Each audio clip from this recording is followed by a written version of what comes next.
애벌레처럼 생겼거든요.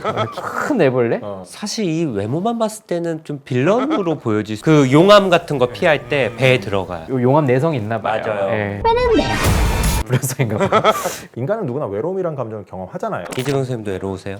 저는 요즘에는 뭐 딱히 그렇지 않죠. 사랑하는 가족들이 있기 때문에 근데 가족과 연애 있을 수 부부의 있다. 부부 사이가 안 좋거나 이런 게 아니라 아니 왜 꼭 그렇게 생각해? 아니. 안녕하세요. 멘탈 탄산입니다. 저희 세 명이 엘리오를 보고 왔습니다. 첫 광고입니다. 픽사. 멘탈탄탄의 이제 또 첫 광고기도 하고 또 저희가 개봉 전에 디즈니 본사에 가서 이제 또 봤는데요. 되게 재밌었죠. 아 재밌더라고 진짜. 픽사 애니메이션의 어떤 특징이라고 해야 될까요? 뭐 엘리멘탈도 있었고 인사이드 아웃 1, 2도 있었지만 감정, 사람과의 관계 이런 거를 또 다룬 영화라 되게 좋았던 것 같아요. 이번에 그 엘리오도. 인사이드 아웃이랑 이제 엘리멘탈 팀이 아예 만들었다고 하더라고요. 다른 느낌이긴 한데 이것도 확실히 울림이 좀 있기는 있었죠. 했었어요. 정식과 의사들이 봤을 때 좀 더 좋았기도 했고요. 지금 이 영화가 엘리오가 개봉 중인데요. 간단하게 줄거리만 말씀을 드리면 엘리오라는 아이가 있어요. 근데 부모님을 동시에 잃습니다. 뭐 어떤 사고인 것 같아요. 정확히는 안 나오지만 그래서 이 엘리오를 고모가 키워요. 근데 이제 고모가 성심성의껏 키워주지만 엘리오는 부모님을 잃고 이 지구에선 어떤 소속감을 느끼지 못하고 외로움을 항상 느끼면서 이 지구에는 내가 뭔가 발붙일 곳은 아니고 나는 뭔가 외계인을 만나서 외계에서 좀 살고 싶어. 나 좀 데려가줘. 이런 이제 지구 꼬마인데 실제로 외계인들이 지구에 옵니다. 근데 엘리오를 지구의 대표, 전 지구를 대표하는 사람으로 이제 오해를 해서 생기는 여러 가지 이제 일들인데 다양한 외계인들이 나오고 그 중에 또 글로든이라는 귀여운 자기 마음을 이해해주는 그리고 나도 저 친구의 마음을 이해하는 이런 소통이 되는 친구를 처음 만나고 이렇게 꿈 같은 나날을 보내다가 여러 가지 위기가 발생하는 그런 얘기인데요. 정신과 의사로서 이 영화를 보다 보니까 좀 보이는 것들이 있더라고요. 각자 좀 어떤 부분들이 좀 좋았는지를 한번 얘기를 해보면 좋을 것 같은데 제가 먼저 한번 시작을 해본다면 거의 영화 초반에 나와요. 엘리오가 고모가 군인이잖아요. 고모와 함께 군부대에 이렇게 기지를 가다가 사라지는데 그때 보이저호 우주를 tam사하는 보이저호를 이렇게 누워서 보면서 그 어린 엘리오가 막 눈물을 흘리는 장면을 보이저를 보면서 눈물이 이렇게 뿔뿔 흘르죠. 약간 박물관 같은 곳에서 보이저호는 뭐 우주를 날아갑니다. 외계인과 소통을 하려고 외계인을 찾으려고 지구의 메시지를 담고 날아갑니다. 뭐 이렇게 얘기를 하는데 그 어린 엘리오가 그 보이저호를 보면서 눈물을 흘리면서 그때부터 이 친구가 외계인에 빠지기 시작한 거잖아요. 과연 왜 그랬을까 저는 그 장면을 좀 생각해 봤을 때 이제 부모를 잃은 엘리오가 굉장히 외로워요. 근데 이렇게 우주에 홀로 떠도는 이 보이저호를 보면서 뭔가 동일시를 한 것 같아요. 망망대해 저 검은색 우주를 혼자서 이렇게 지구에서 떠가는 보이저호를 보면서 아, 내가 마치 저 존재인 것 같아 이런 생각을 좀 하는 것 같아요. 광활한 우주 속에 혼자 있는 보이저호가 마치 세상에 혼자 남겨진 내 마음과 같은 내 모습과 같은 걸 보면서 막 눈물이 났다는 걸 좀 느껴서 내 마음을 이해해주는 사람은 이 세상에 아무도 없다라는 외로움 그 수많은 이 사람들로 둘러싸인 지구에서도 엘리오가 그런 외로움을 느끼고 있다는 거 그런 걸 보면서 굉장히 어린 애인데 좀 짠함을 많이 좀 느꼈던 것 같아요. 사실 우리가 외롭다는 게 이제 사람이 물리적으로 존재하더라도 나를 잘 알거나 나를 정말 케어해주는 사람이 없다 그러면 외로울 수 있잖아요. 그렇죠.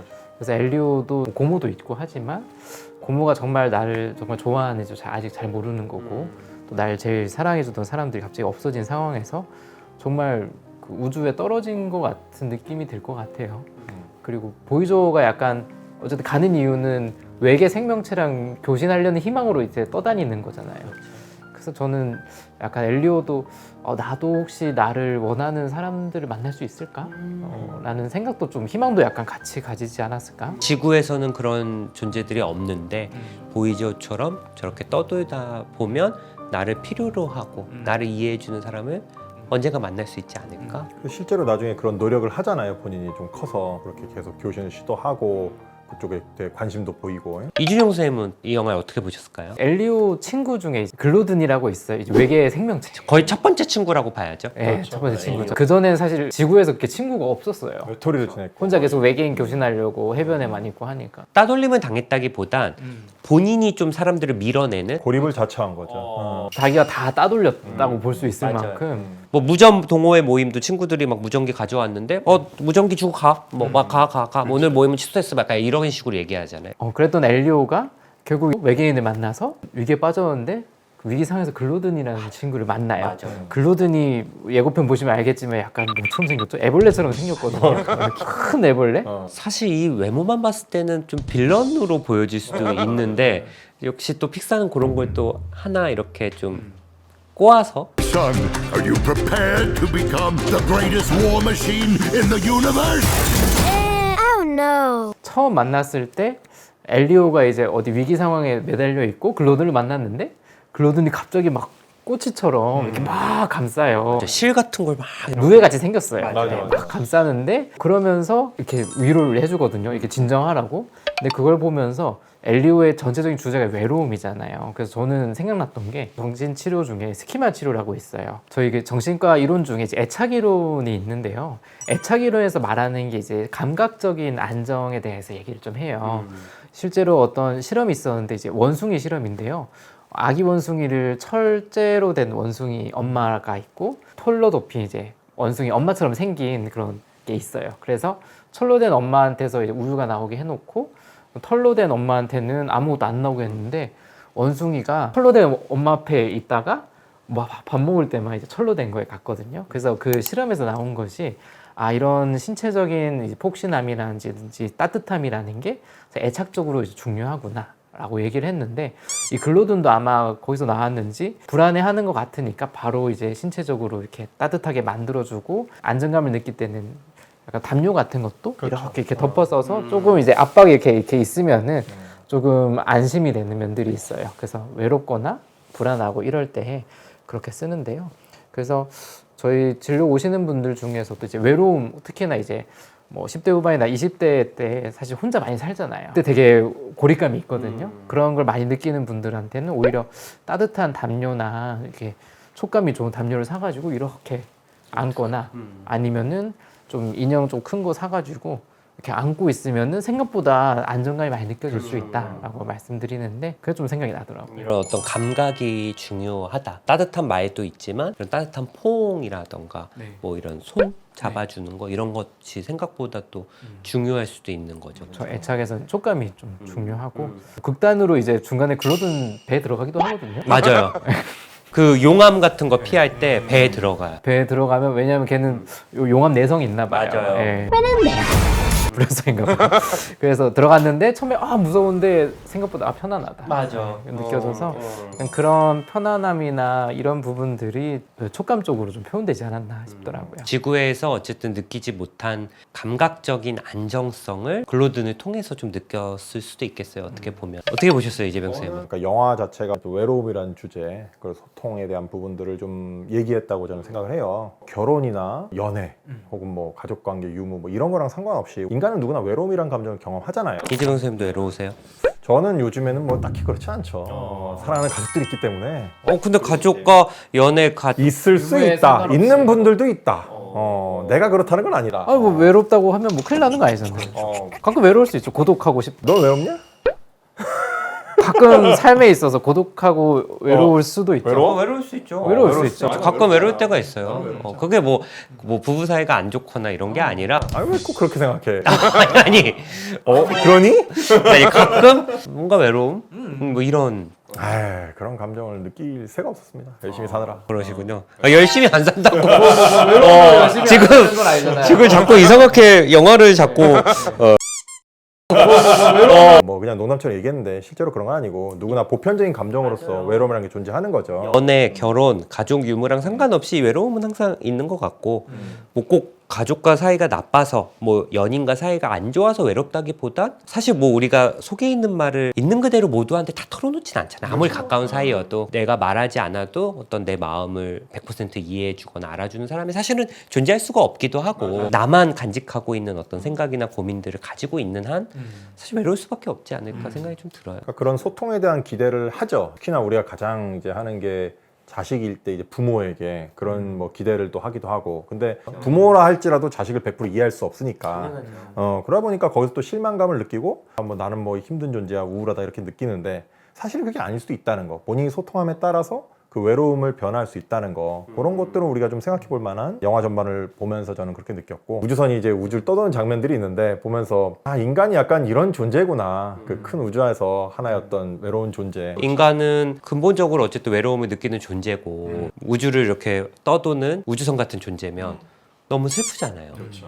근데 이제 또 픽사가 그렇게 놔두지 않잖아요. 그 감정에서 끝내지 않잖아. 우주선이 이제 어딘가 이제 기항하는 것처럼, 또 누군가를 만나는 어떤 소통의 어떤 장이 되는 것처럼, 또 어딘가 또 착륙하고 있으면 또 같이 또 어울릴 수 있는 존재, 변화의 가능성도 있는 존재구나. 외로움을 느끼는 건 정상적인 반응이자 감정인데, 이제 그런 것들을 그럼 우리가 어떻게 풀어야 되느냐. 사실 내 생각보다 의외로 주변에 우리가 대화와 이야기를 통해서 나를 이해해 줄 수 있는 사람들이 존재한다. 근데 다만 내가 그걸 잘 인지하지 못하고 혹은 시도할 용기가 좀 없어서 그걸 좀 못하고 있는 것 아닌가. 실제로는 다들 이제 나를 도와줄 준비가 돼 있는 수많은 사람들이 있고, 그런데 우리가 그들을 찾아보려고 노력하지 좀 않은 부분, 에이 저 사람 뭐 모를 거야. 관심 없어. 내가 먼저 마음을 닫는. 그렇죠. 약간 미리 단정 지어버리면. 그래서 사실 외로움이 시작이 됐을 수도 있어요. 사실 홀로됨의 어떤 두려움 때문에 깊은 관계 자체를 또 피하는 경우도 있거든요. 왜냐하면 깊은 관계를 만들면 이 사람이 떠날 위험이 리스크가 생기니까 맞아요. 아예 그런 리스크 자체를 나는 감당하기가 싫다. 그렇지. 근데 문제는 그러면 어차피 혼자 되는 거거든요. 약간 마이너스인 감정을 느끼기 힘들다고 생각하니까 아예 제로가 선택하는 거야. 그렇죠. 근데 그게 제로가 아니거든요. 그것 또한 마이너스거든요, 사실. 플러스가 될 기회를 잃어버리니까. 그래서 그게 너무 아쉬워. 그래서 사실은 우리가 뭐 혼자 살고 자취를 하고 방에 혼자 있더라도 우리가 이성적으로 좀 생각을 해보면 옆에도 사람이 존재하고, 그럼요. 사실은 우리 가족도 딴 데 떨어져 있더라도 결국에 우리 한 지구 안에 존재하기 때문에 그렇게 좀 폭을 넓히면은 아, 좀 외롭지 않다라고 느껴질 수도 있는 것 같아요. 그렇죠. 엘리오 이렇게 봤을 때 처음에 되게 좀 먹먹하다가 점점 마음이 좀 편해지더라고요. 맞아요. 편해지고 흐뭇하기도 하고, 행복해지고. 그 맞아요, 중간에 맞아요. 꽤 재밌어요. 맞아요. 꽤 많이 웃긴 장면들이 많이 일단 있어서. 픽사는 상상력이 진짜 장난 아니에요, 진짜. 실망시키지 않아요. 픽사는. 저희는 남자 셋이 봤지만 이렇게 뭐 다 유부남, 애아빠들이 셋이 가서 볼만도 하고요. 뭐 가족끼리 같이 봐도 좋을 것 같고, 제 아이는 아직 어리지만 준용 쌤 딸 정도는 같이 가도 될 것 그러니까 같아요. 엘리오가 약간 초등학교 저학년 정도로 나오더라고요. 그 말투나 이런 것들 봤을 때. 그래서 아이들 봐도 잘 볼 수 있을 만한. 설명을 해주면서 또 이야기거리가 좀 생길 것 같고, 연인끼리 봐도 참 좋을 것 같고, 누구랑 같이 보든 혼자 보든 너무 좋은 영화니까 지금 극장에서 개봉 중이니까 우리 구독자분들도 엘리오 보시면 좋을 것 같고, 제가 봤을 때 이거 굿즈로 나오면 사고 싶은 애들이 몇 명 있어요. 특히 뭐 그 걔도 귀엽고, AI 로봇 컴퓨터. 날라다니네. 액상인데 뭐 액상 걔가 제일 귀엽긴 하더라고요. I am a liquid supercomputer. Allow me to adjust your gravity. Oh, no. I'm fine. Gravity on. 글로든도 보면 볼수록 하는 행동이 너무 귀엽고 목소리도 귀엽고, 시리즈가 또 되면 참 좋겠다는 생각이 좀 드는데, 저희가 뭐 한 얘기는 스포가 하나도 없으니까 우리 구독자분들 한번 가서 한번 좀 보시고, 뭐 또 이미 보신 분들 한번 댓글에 뭐 이렇게 보셨다 이렇게 감상평 좀 남겨주시면 저희도 한번 읽어보고, 아 이렇게 보셨구나 또 이렇게 볼 수 있을 것 같아요. 예, 또 저희는 또 다음 영상으로 찾아뵙겠습니다. 예, 감사합니다.